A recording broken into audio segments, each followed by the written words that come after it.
Soil is often the largest natural capital asset on the farm or land-based business. Managed well, soils will promote crop growth, animal health, above-ground biodiversity, clean and store water, as well as sequester and store carbon. Often overlooked, soil is a key habitat to maintain and protect, as it stores 3 times as much carbon as plants and is home to an impressive number of organisms.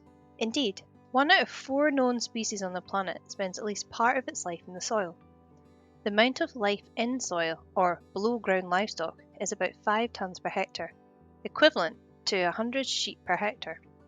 Soil biodiversity supports functions such as nutrient and carbon cycling, erosion and pollution mitigation, and crop and animal health. It also forms the base of the food web for above ground biodiversity. On top of supporting crop growth and food production, soils are also a source of new antibiotics and supporting biotechnology. While there are many ways of evaluating soil health, 2 components are being used by a range of frameworks: the Visual Evaluation of Soil Structures, VES, and earthworm counts.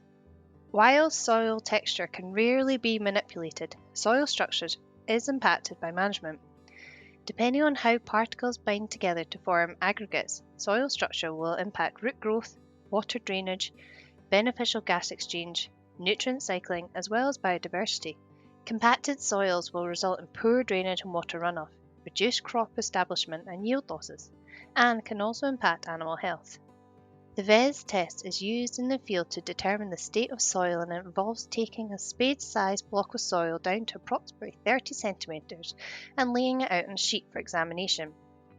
Using the scoring sheet, the soil block is examined closely, and by looking at potential different layers, the size of the soil aggregates, and the presence of root and visible pores. The highest scoring soils will be crumbly, with any aggregations easily breaking down using your fingers, while the poorest scoring will comprise of angular blocks of more than 10 centimetres in size, which are very difficult to break up. Earthworms are a useful indicator of soil health, as they prefer soil conditions that are also beneficial for crop growth. They are fantastic engineers and help improve soil structure, help with carbon cycling, and plant productivity. They are also a very important food source for a wide range of animals. Earthworms are impacted by pH, waterlogging, compaction, tillage, rotation, and organic matter management. Earthworms can be counted at the same time as the VES test. While breaking apart aggregates from the block of soil, put them in a tub. More than 8 in a spadeful gets the highest score.